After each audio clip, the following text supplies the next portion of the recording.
notre pasteur est passé encore devant pour nous parler de la part du Seigneur. Et en entre-temps, nous allons acclamer encore le roi des rois. Acclamons le Tout-Puissant, acclamons le véritable Dieu.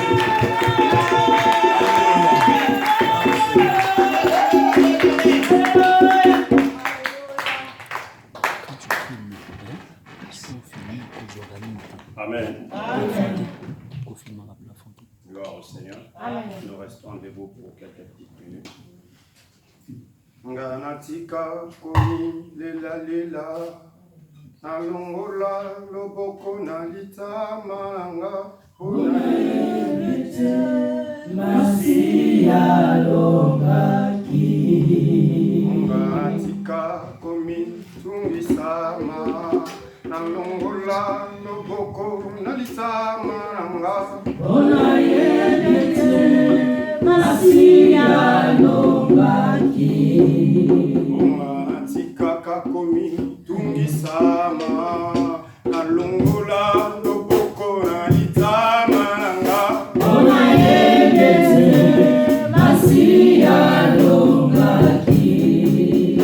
Nganatika kakomi kanisa kanisa Bena lungola Nizolina miso Masia longaki. Imbana lula Lola bakoyema. Lelo temonani. Yodo kumama. Yodo ina lokumu. Hallelujah nakolo. Yoko sinayula. Yodo kumama. Yodo ina lokumu.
Amen. Amen. Que l'Éternel vous bénisse abondamment. Je vous salue au nom du Seigneur Jésus-Christ. On vient prendre la place.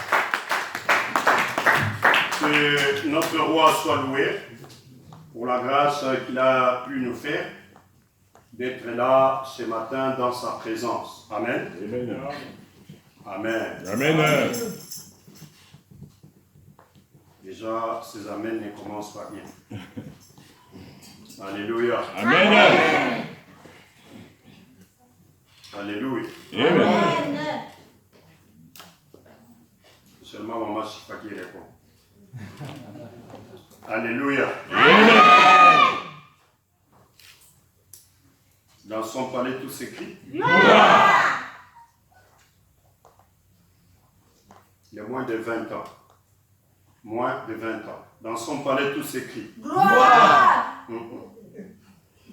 Maman, c'est pas 20 ans. Elle est rajeunie. Elle est rajeunie. Dans son palais, tout s'écrit. Gloire. Moins de 20 ans. Celui qui a moins de 20 ans va répondre. Dans son palais, tout s'écrit. Gloire.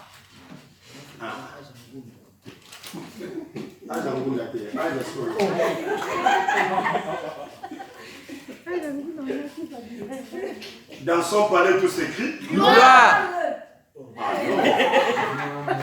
La gloire ne monte pas. De quel âge? J'ai dit moins de 20 ans. Moins de 20 ans. Guylaine. Ouais. Moins de 20 ans. Ouais. Dans son palais, tout s'écrit. Gloire. Là, ça va. Dans son palais, tout s'écrit. Gloire. Les mamans dans son palais, tout s'écrit.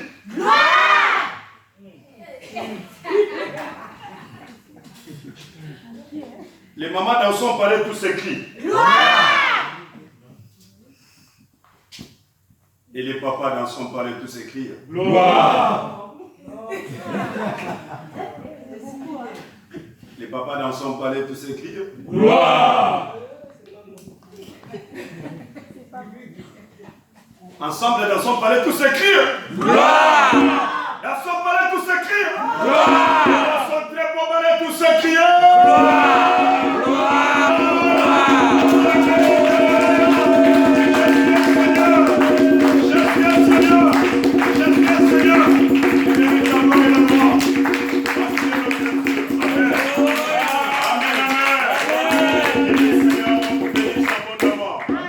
Gloire au Seigneur. Amen.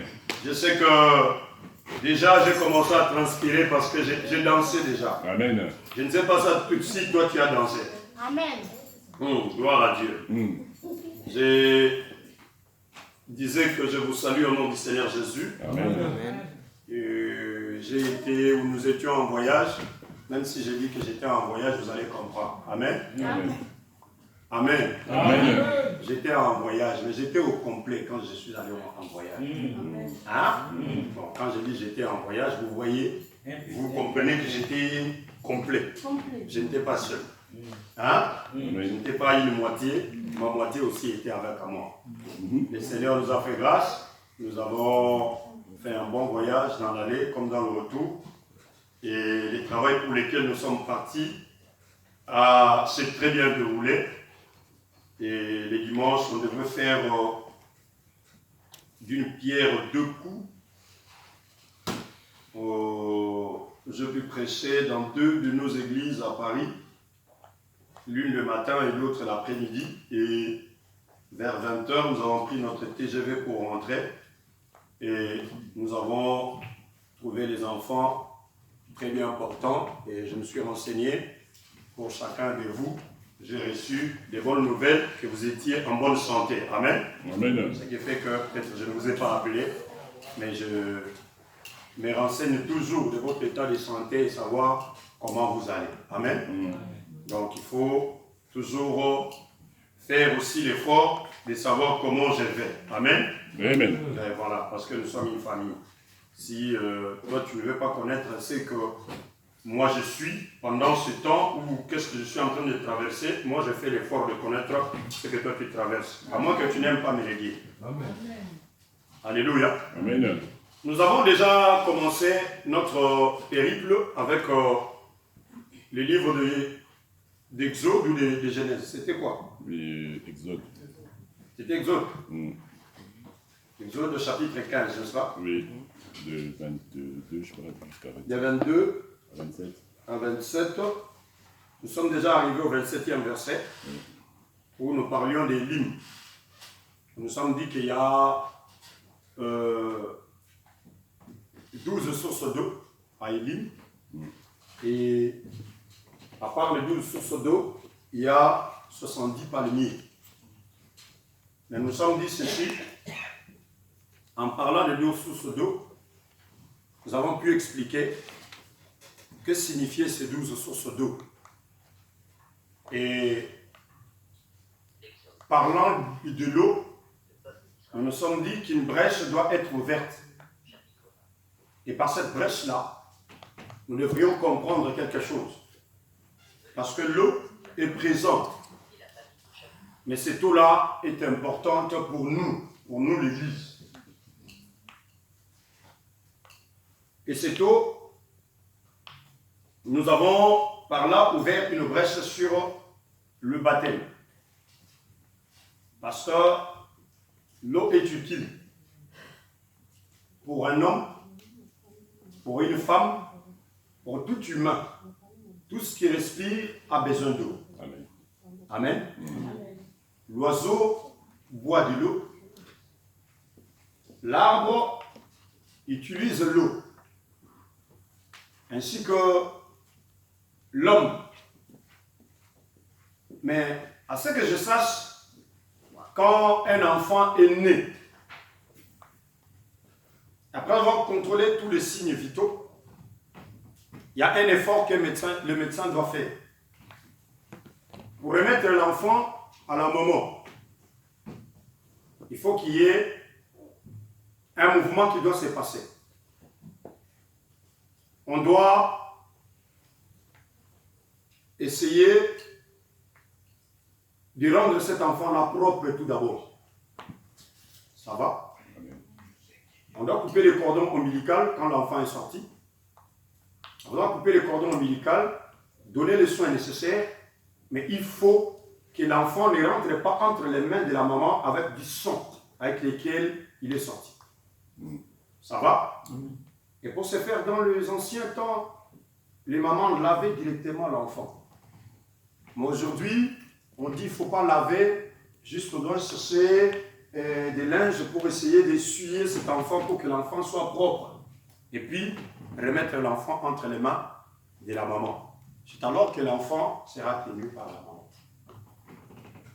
Et quand la maman reçoit l'enfant, au premier moment, l'enfant sent la chaleur de la maman, et les heures qui vont suivre, ou dans les minutes qui vont suivre, l'enfant aura faim. Et il y a un mouvement de tété, n'est-ce pas? Il faut que l'enfant commence à téter. L'enfant va commencer à chercher. On ne lui a jamais dit qu'il faut téter. Mais quand il fait ça veut dire qu'il faut la brosser. Et quand on la brosse, l'enfant va juste commencer à téter. Juste avoir les tétons dans la bouche, l'enfant commence à téter. C'est un exercice qu'on ne montre pas à l'enfant. On ne lui explique pas qu'il faut faire ça. Ça va? Ça va aller. Est-ce qu'on peut avancer? L'enfant va commencer à téter. Et là, ça part.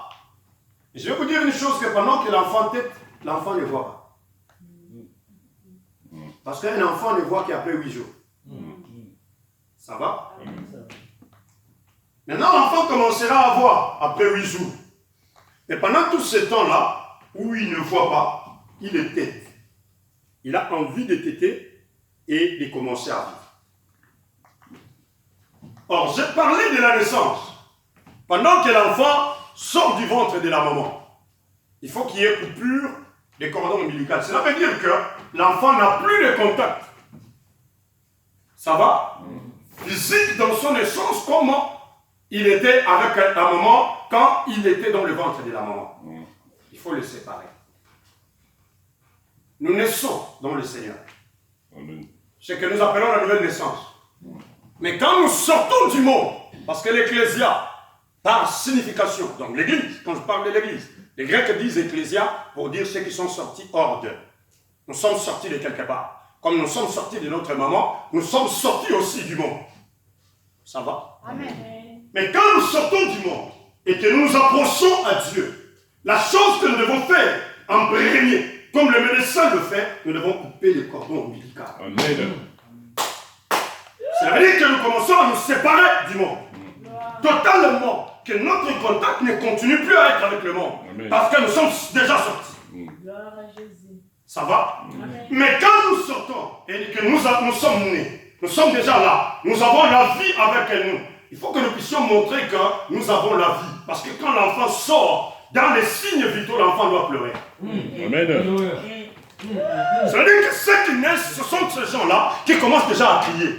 Et ce n'est pas étonnant. Les gens disent, vous les évangéliques, vous criez. Nous crions. Parce que nous sommes des enfants. Nous sommes nés. Nous avons le droit de montrer que réellement nous sommes vivants. On n'entre pas dans une église. Amen. Tout est endormi. Amen. C'est pas ça. C'est pas ça. Quand l'enfant sort, il ne continue pas à dormir. L'enfant doit commencer à crier. L'enfant doit montrer que réellement, je suis là. Si l'enfant ne crie pas, c'est qu'il y a un souci. Amen.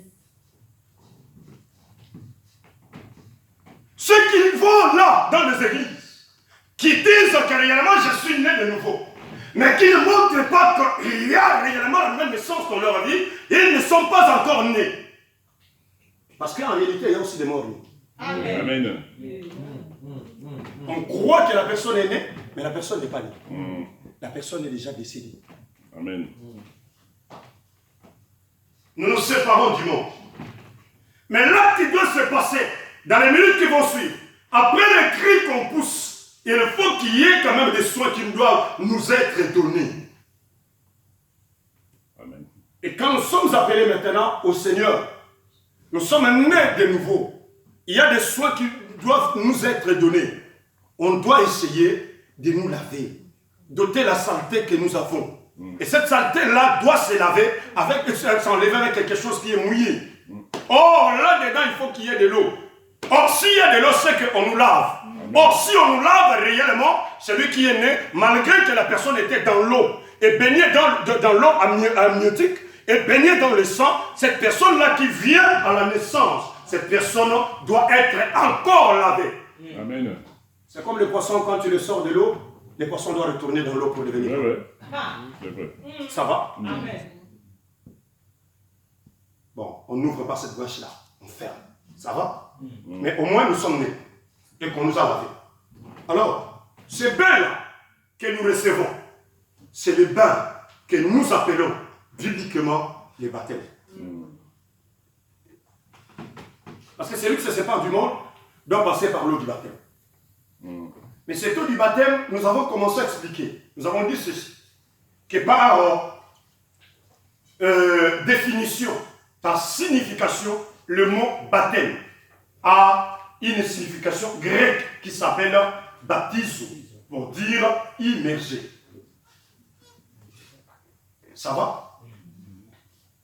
J'ai dit ça en portugais. Quel est le mot que j'avais dit? Immersant. Voilà. C'est l'immersion. C'est la plongée. Voilà. On met dedans. Et puis, on sort. Mais écoutez ceci. Si on doit prendre et mettre dedans pour faire sortir, est-ce qu'il y a quelqu'un qui a ordonné qu'on fasse ça? Parce que parfois, on se dit, ben, les choses de Dieu, les gens interprètent, ils disent ce qu'ils veulent dire et tout ça. C'est bien. Mais la signification de ces mots-là, c'est celui-là que je viens de vous donner. Donc, en principe, avant de continuer, si ton baptême a été autre que celui-là, donc en réalité, tu n'as pas été baptisé. Parce que la signification du baptême, c'est celui-là. Si quelqu'un prend ce mot-là, il va le tordre et faire autre chose que ce qui est demandé dans l'écriture, c'est que tu as fait un faux. On va arriver, parce qu'il y a eu des gens qui ont corrigé les baptêmes dans la Bible. Voilà, la Bible, parfois nous la menons, nous arrivons à la maison, et surtout nous les chrétiens d'aujourd'hui.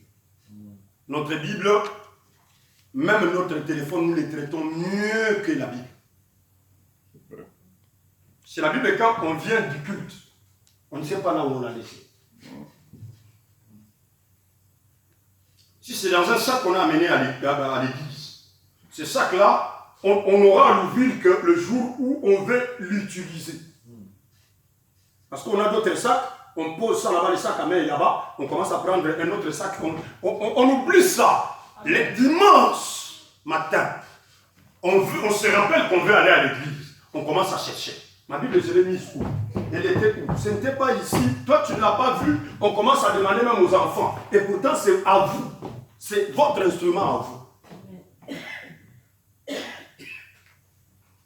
Il y a des Bibles où il y a un tiroir bien propre.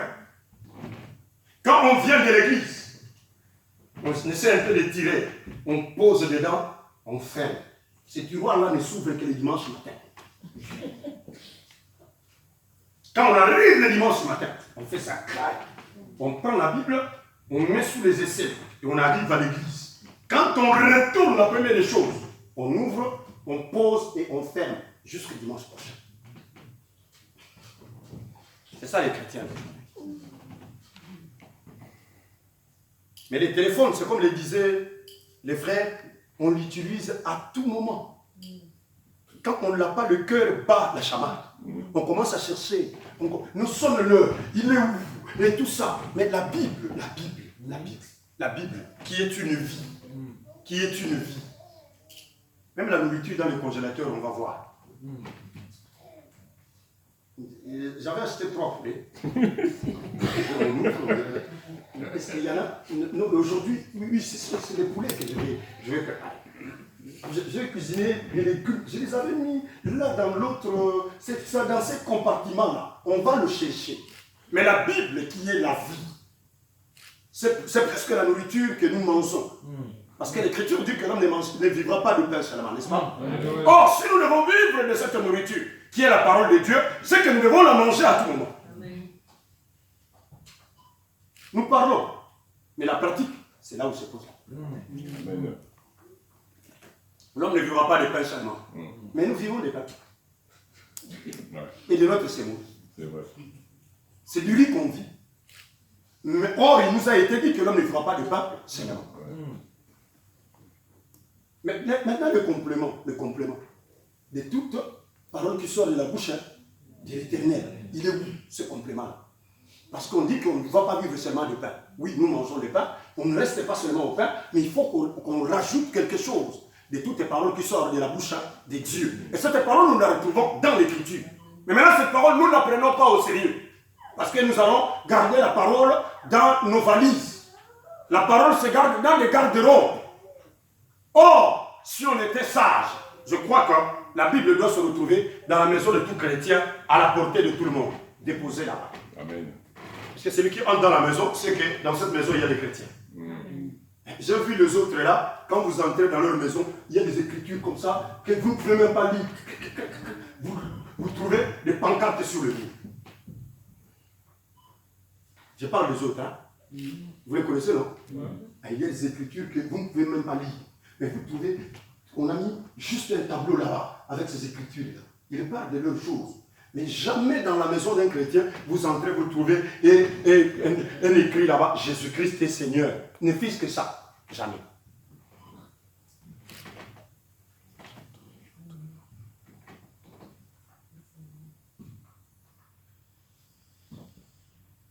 Plongez. Mais écoutez, je vais lire quelque chose. Quelle est l'origine maintenant du baptême? Parce que je suis en train de parler du baptême quand nous avons ouvert notre, comment dirais-je, notre parenthèse. J'ai dit ceci. L'origine du baptême, c'est Dieu. Comme il y a l'institution du mariage, que tout le monde accepte sur la terre. Les baptêmes, c'est le Seigneur aussi qui l'a instauré. Amen.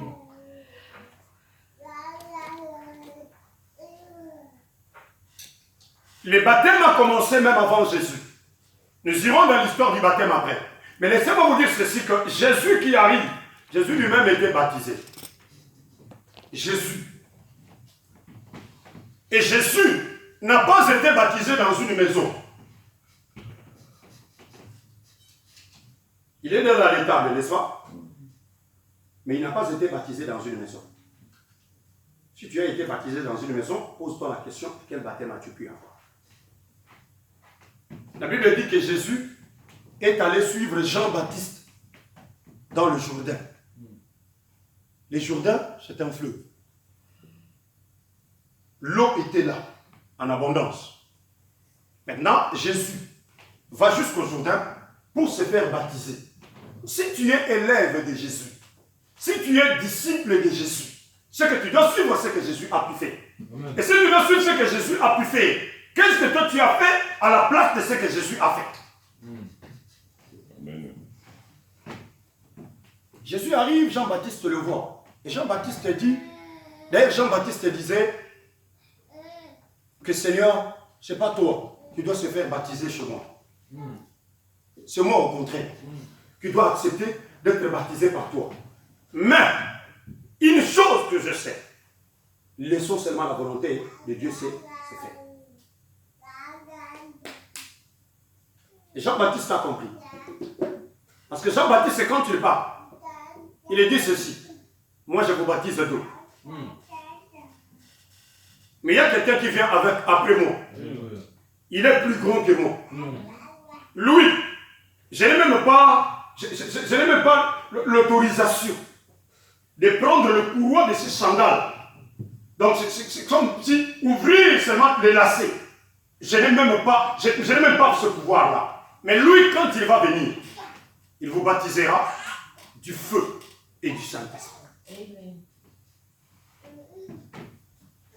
Écoutez quelqu'un qui a un pouvoir. Quelqu'un qui est élevé. Mais qui vient se faire baptiser par une personne qui croit lui-même. Et qui dit ceci. Il faut que moi, je puisse diminuer. Afin que lui puisse croître. Amen. Jean-Baptiste avait compris un principe.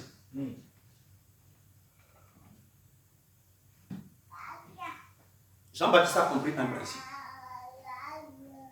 Pour mieux conduire, il faut suivre les signaux. Ça va? Là où ça va à gauche, tu entres à gauche. S'il y a une interdiction à droite barrée, tu n'entres pas là-bas. Donc il faut suivre les signaux qu'on te donne. Il faut suivre la route pour que tu arrives là où tu veux arriver. Ce principe-là est appliqué dans tout ce que nous faisons dans notre vie. Pour être introduit, il faut qu'il y ait quelqu'un qui a été ancien, qui est avant toi sur le terrain, qui doit t'introduire. Amen. Amen. Entre Jean-Baptiste et Jésus, qui vient avant? Qui est né avant? Normalement. Qui est né avant? Jean-Baptiste. Jean-Baptiste est né avant, Oui. n'est-ce pas? Oui, ça c'est dans l'ordre de naissance, n'est-ce pas? Mais dans l'ordre spirituel, Jésus. Jésus Oui. est avant Jean-Baptiste. Oui. Ah, vous comprenez. L'ancien des âges. Voilà, merci. Merci.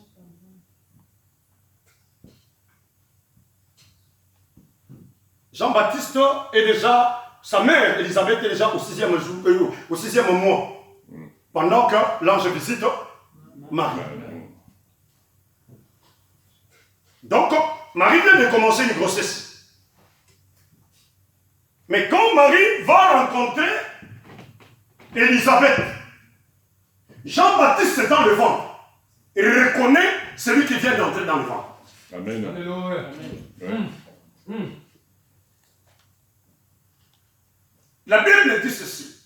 Marie, plutôt Élisabeth dit, qui suis-je? Pour que la mère de mon Seigneur puisse me visiter, puisse venir chez moi. Car dès qu'elle m'a salué, Amen. l'enfant dans mon ventre a tressailli. Amen. Oh, c'était le jour où Jean-Baptiste était baptisé du feu. Amen. C'est le jour où Jean-Baptiste a reçu l'onction. C'est le jour où Jean-Baptiste a compris que j'ai une mission à faire. Parce qu'il a été inoculé de la puissance. Amen. Jean-Baptiste ne connaissait pas Jésus. Mais celui qui l'avait envoyé baptiser, le Seigneur, créateur des cieux et de la terre, lui avait dit ceci. C'est lui sur qui tu verras la colombe descendre. Oui. C'est celui-là. Mon fils bien-aimé. Sur qui j'ai mis tout mon espoir. Sur qui j'ai mis toute ma personne. Et Jean-Baptiste attendait les jours. Les jours où il voit Jésus. Les jours où il baptise Jésus. Jésus sort des eaux. Oh, quand vous lisez l'écriture, vous comprenez que Jean-Baptiste baptisait du baptême pour le pardon de péché. Ça va? Tout celui qui venait vers Jean-Baptiste devait se repentir. Parce que pour être baptisé, il faut commencer par la repentance. Il y a des gens qui ne sont pas repentis, qui sont allés dans l'eau du baptême, ils ont continué leur vie ancienne, comme elle a été. Donc, ils sont allés faire un lavage du corps. C'est comme si on va se jeter dans l'eau. Celui qui est baptisé, qui a réellement compris c'est quoi et qui s'est repenti quand il va dans les eaux du baptême, c'est un changement pour toujours. Amen.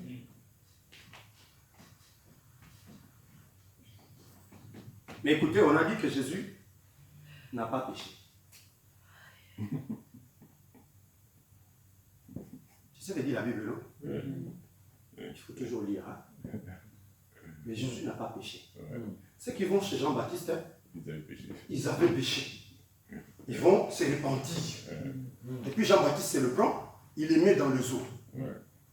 Et puis il le sort. C'est qu'ils vont, le baptême, c'est la repentance. Ils commencent par se repentir et ils vont dans l'eau. Mais Jésus n'a jamais péché. Mais il va chez Jean-Baptiste pour se faire baptiser. Mais quel baptême Jean-Baptiste va lui donner? C'est quel baptême? Parce que le principe, c'est le pardon des péchés. Toi, tu n'as pas péché. Tu viens maintenant, donc tu ne remplis pas la condition. Ça va? C'est que Jésus n'a pas rempli les conditions.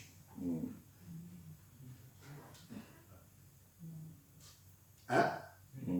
Jésus n'a pas rempli les conditions. Mais pourquoi c'est lui qui est le maître de tout? C'est lui qui nous enseigne la parole. Et il vient ici, il ne veut pas remplir les conditions. Il fait comme bon lui semble. Non. Parce qu'en fait, Jésus, c'est celui que la Bible appelle le souverain sacrificateur. Ça va? Jésus est appelé souverain sacrificateur.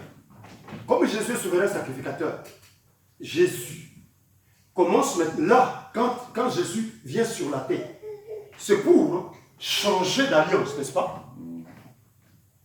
Est-ce que nous comprenons? Jésus vient pour changer l'alliance. On était dans l'ancienne alliance, il faut que nous puissions entrer dans la nouvelle alliance. Or, lui naît pour amener la nouvelle alliance. Donc, quand il est né là, il est encore sous l'ancienne alliance, n'est-ce pas? Ouais. Est-ce qu'on se comprend? Amen. Parce que l'ancienne alliance existe encore. Et l'ancienne alliance, en réalité, ira réellement prendre sa fin en l'an 70. Parce que le temple doit être renversé. Et quand le temple est renversé, on ne brûle plus dans le temple les sacrifices, n'est-ce pas?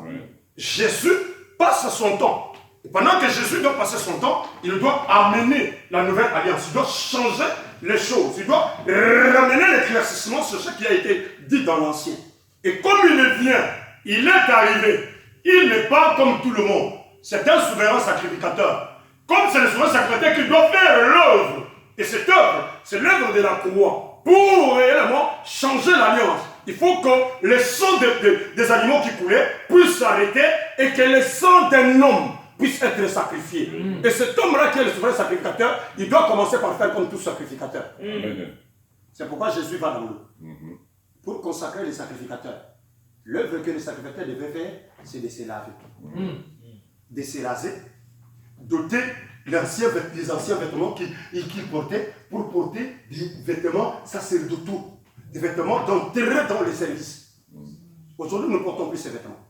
Or, Jésus, quand il vient, comme il a été demandé au sacrificateur d'être lavé totalement, Jésus est venu se laver. Amen. Amen. Oh, vous n'avez pas lu dans l'Écriture? Il a dit ceci. Laisse accomplir la parole. Laisse accomplir la volonté de Dieu. Or, la volonté de Dieu qui doit être accomplie, c'est que les sacrificateurs doivent entrer maintenant au service. Or, les sacrificateurs, pour entrer au service, il faut qu'il y ait quelqu'un qui l'intronise. Et pour être intronisé, il faut qu'il y ait un grand qui était sur le terrain. C'est pourquoi quand Jésus sort des eaux, écoutez ce qui est dit dans la bouche de cet homme. Après, je crois, un jour, le second jour, quand cet homme voit Jésus, il présente à ses disciples et dit, voici l'agneau de Dieu, celui qui porte les péchés du monde. Alors, Jean-Baptiste disparaît, Jésus entre en action. Amen. Voilà. Voilà. Voilà. Il faut que Jean-Baptiste soit effacé.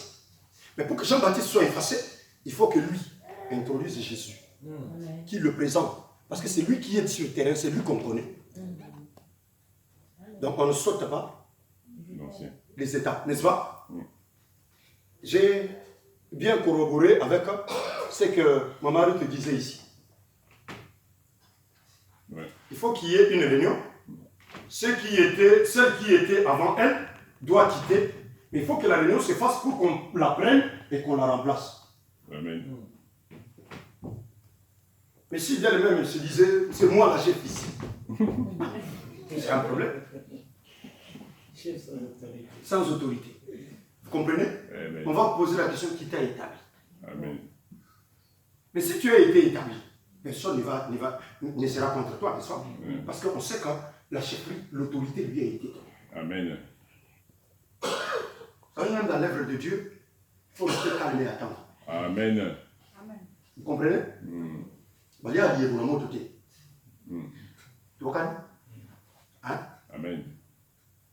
Tu peux manger un peu de viande quand c'est chaud. Mais tu vois, quand tu es en train de cuisiner les champignons, s'il y a quelque chose qui chauffe terriblement, c'est ça. Prenons ça. Qui garde la chaleur. Là, qui garde la chaleur, mets dans la bouche.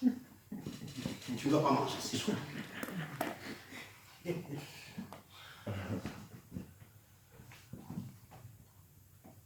Amen. Ne va pas dans la précipitation. Sois calme. Le temps va arriver. Amen. Et quand le temps arrive, personne ne va t'empêcher. Amen. Parce que là où nous ne sommes pas pour empêcher. Mon travail, c'est de vous montrer le chemin à suivre. Amen. Si je sens qu'il y a quelque chose, je te montre le chemin. Prends ce chemin-là, parce que ce chemin-là t'amènera à la bénédiction. Amen. Là où je trouve que toi tu ne dois pas passer, je mets une croix pour que tu comprennes que là, toi tu ne dépasses pas. Ta place, c'est là pour que tu puisses bien marcher. Parce que ce jour-là, c'est un réunion. Ce jour-là, c'est quelqu'un qui va présenter et qui dira, voici le peu. Amen. Alléluia. Ça va? C'est pas le qui viendra de lui-même.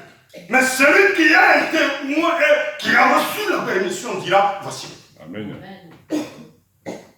La Bible dit ceci, que Jésus était sur la terre. Jésus lui-même n'a jamais baptisé. Jésus ne baptisait pas. Jean 4, verset 2. Vous irez lire à la maison. Jésus ne baptisait pas. Oui. Parce que s'il devrait baptiser, il devrait baptiser en quel nom?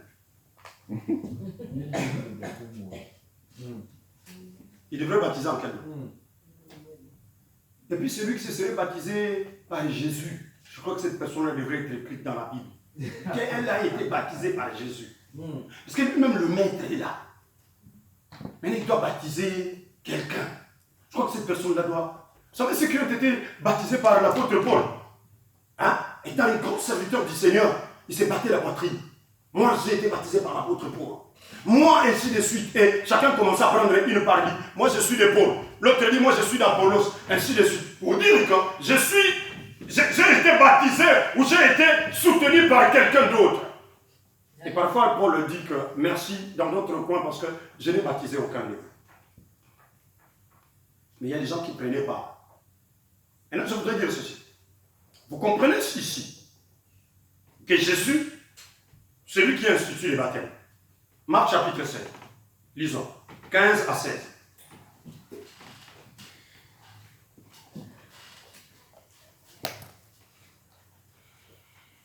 Marc. Chapitre 15. Non, chapitre 16 plutôt. 15 à 16. Lisons.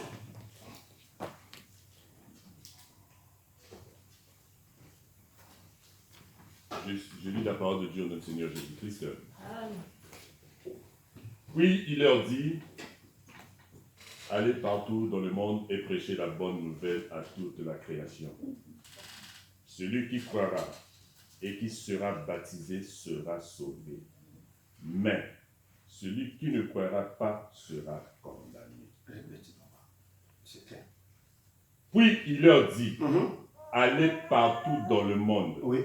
et prêchez la bonne nouvelle à toute la création. Amen.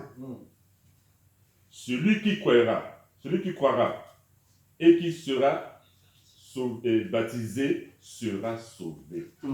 Mais celui qui ne croira pas sera condamné. Celui qui croira et qui sera baptisé sera Sauvé. sauvé. Mais celui qui ne croira pas sera condamné. Merci. On va prendre place. C'est Jésus qui parle. Jésus est prêt de partir. Mais il commence à parler. Parce que Marc, je sais déjà, je crois, le dernier chapitre de Marc. Et Jésus dit ceci. Pendant qu'il veut partir, il va instaurer quelque chose. Il va dire ceci aux disciples. Allez, prêchez la bonne nouvelle. Ça, c'est donné à nous tous, étant disciples du Seigneur. Mais quand on va prêcher, il faut que les gens puissent croire. Celui qui va croire à la parole, se croit. Pistis, croire. Quand on croit, qu'est-ce qui doit arriver? On doit faire un deuxième mouvement. C'est se faire baptiser afin d'obtenir les saluts. Amen. Est-ce que nous comprenons le mouvement? On commence par croire ce qu'on nous enseigne, ce qu'on vient de nous prêcher. Parce que Jésus a dit, allez prêcher la bonne nouvelle. Donc, on commence par nous prêcher. Quand on a été prêché, il faut que nous puissions croire en seconde position. Quand nous croyons, il faut que nous allions maintenant à une troisième étape, être baptisés. Après le baptême, nous sommes sauvés. Oui.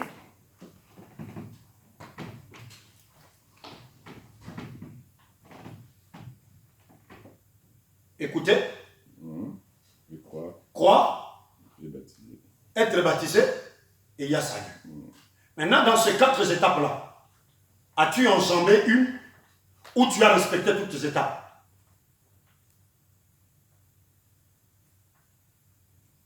Parce que celui qui ne veut pas croire, on dit qu'il sera condamné.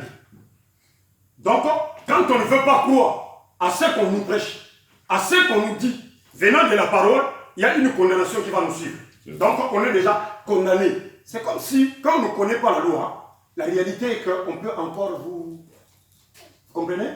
On peut encore balancer. Vous arrivez en France, vous faites quelque chose, et on vous dit, monsieur, la loi dit. Vous dites, il y a de cela un mois que je suis arrivé ici. Moi, je ne connaissais pas que la chose que vous êtes en train de dire là est mauvaise. Parce que je n'habite pas le pays, ce n'est pas mon pays, c'est à peine que je viens d'arriver. Oui, Les avocats vont vous défendre. c'est vrai. Parce que vous ne connaissiez pas la loi.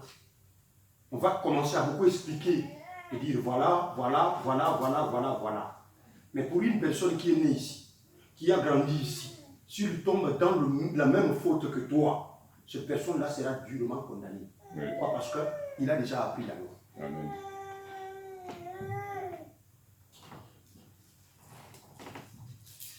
Je suis allé apprendre sur la sécurité, on me donne un bouquin de 700 pages.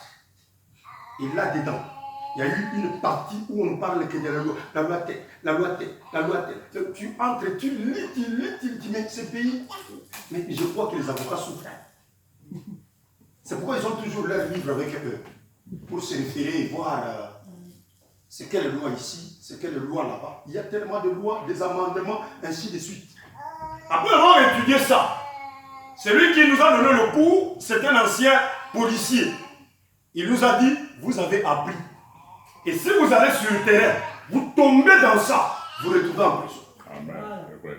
Parce qu'on a appris. Oui. On te demandera, monsieur, est-ce que ça tu n'as pas appris? Dans ton cours, tel, il y a telle partie. Est-ce que tu n'as pas appris ça? Consigne de sécurité. Voilà les consignes de sécurité.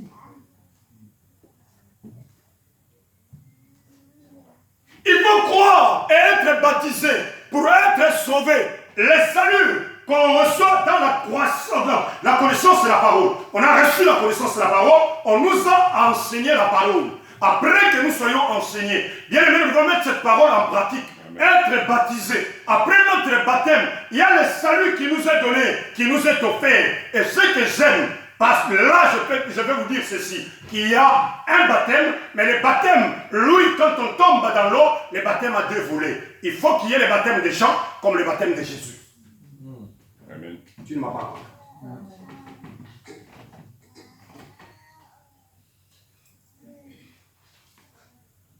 Tu me comprendras. Amen. Matthieu chapitre 28, 18 ans. Maintenant on se dit, je vais être baptisé. Mais il faut que le baptême se fasse comment? Matthieu combien? Matthieu 28, 28. 18 avant. 8 à 20. Jésus s'étant approché, leur parla ainsi. Tout pouvoir m'a été donné dans le ciel et sur la terre. Tout pouvoir m'a été donné dans le ciel comme sur la terre. Alors, faites de toutes les nations des disciples. Allez, faites de toutes les nations des disciples. Les baptisant au nom du Père, au nom du Père, du Fils et du Saint-Esprit. Et du Saint-Esprit. Enseignez-leur à observer tout ce que je vous ai prescrit. Enseignez-leur tout ce que je vous ai prescrit. À observer tout ce que tout ce que je vous ai prescrit. Et voici, je suis avec vous tous les jours jusqu'à la fin du monde. Et je suis avec vous tous les jours jusqu'à la fin du monde. Regardez bien. Baptisés au nom du Père, du Fils et du Saint-Esprit. C'est que quelques-uns ont pu avoir raison. J'ai dit non. Regardez bien. Au nom du Père. Mais regardez où? Au nom du Père. Au nom du Père. Le nom est au singulier ou au pluriel? Le nom est au singulier. Il ne faut pas lire la Bible pour lire. Au nom du Père. Regardez là-bas. Regardez, frères et sœurs. Regardez là dans votre Bible, là. Regardez. Le nom, il est écrit comment? Au nom. Il est écrit comment? Au nom. Ce n'est pas au nom du Père, au nom du Père. Au nom du Père. Oui. Aussi le Père, et le Fils et le Saint-Esprit. Ils sont trois, non? Oui, mais tout au singulier. Mais pourquoi tout est tout singulier? Ça forme une personne. Pourquoi? Parce que ça forme une